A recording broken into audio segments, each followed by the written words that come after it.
सीधा और स्पष्ट रुख करते हुए पत्रकार महोदय, जो आपने प्रश्न किया वो बहुत उचित और ठीक है। बयान के बाद बयान की प्रतिक्रिया लेने की हिम्मत बाकी लोगों में नहीं होती। ये बहुत अच्छी पहल है आपकी।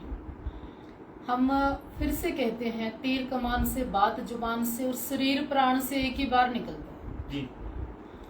और साध्वी देवा ठाकुर की अपनी एक पहचान है कि वो शब्दों को तो नहीं वापस लिया करती जी।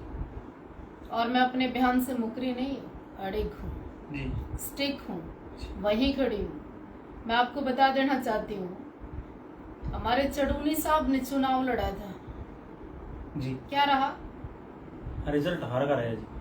हार होना कोई बड़ी बात नहीं है। हार के बाद कुछ ना बचना, मतलब वोट बैंक को देखना, वहां पता चलता है कि आपका कद कहाँ है, लोग आपसे कितने प्रभावित हैं, प्रेम कितना है आपका और आप कितने बड़े किसान नेता हैं। और रिजल्ट ने बताया कि चढ़ूनी साहब कहाँ खड़े जी।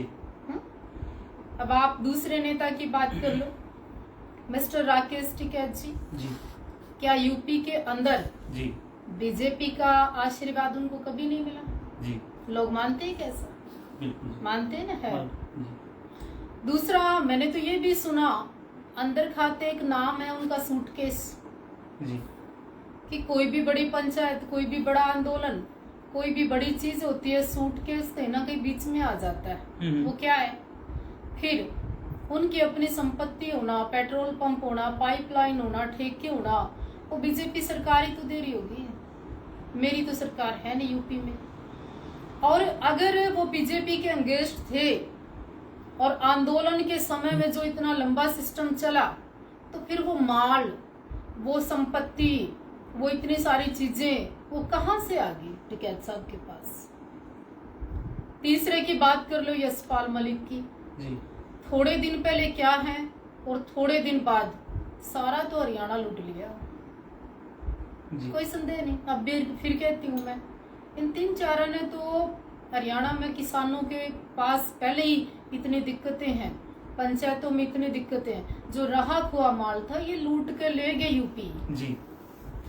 आपने बड़े बड़े गंभीर आरोप लगाए हैं, क्योंकि तीनों ने किसान यूनियन में रहकर किसानों की आवाज उठाई, मजदूर की आवाज उठाई, बहुत मेहनत की। और हमारा भी एक पूर्ण सिंह, अच्छा, राकेश टिकैत की तरह ही, पहले उनके पास नॉर्मल से नॉर्मल भी कुछ नहीं था, आज बड़ी बड़ी गाड़ियां हैं उनके पास। कहां से आ गई? कहां से आता है डोनेशन? इस डोनेशन से डोनेशन आती है पंचायतों के माध्यम से। विरोध करने के भी कई बार पैसे होते हैं कि हम पंचायत में धरने पे बैठेंगे, पैसे तुम देना, समझौते हम करा देंगे। कई बार विरोध करने के भी पैसे हैं, समझौता लेने के भी पैसे हैं, उनसे धन संपत्ति इकट्ठा हुआ इनका। साध्वी देवा ठाकुर जी, आपने एक बहुत गंभीर आरोप लगा रहे हो, आप ऑन कैमरा लगा रहे हो। हाँ। आपको ये चीज का मालूम होना चाहिए कि तीनों नेताओं ने किसान यूनियन के तहत, किसान यूनियन के माध्यम से गरीब के किसान की आवाज उठाई है।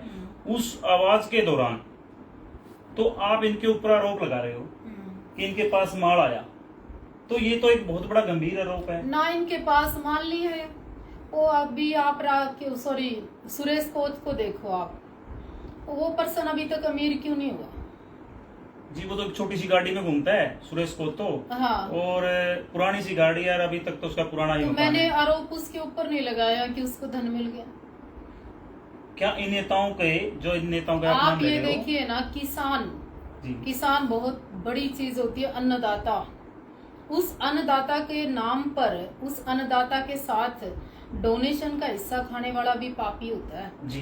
बिल्कुल ठीक है। सरकारें तो जहाँ जुल्म कर रही थी, पर इन तीनों ने भी लूटने में कोई कसर नहीं छोड़ी। एक बार यशपाल मलिक का नाम भी आया था, मैं आपको बता भी देता हूँ कि जब बीजेपी के राज में जाट आंदोलन चला था पिछली सरकार में, और उसमें उसकी कमान, पूरी की पूरी कमान यशपाल मलिक के हाथ में थी।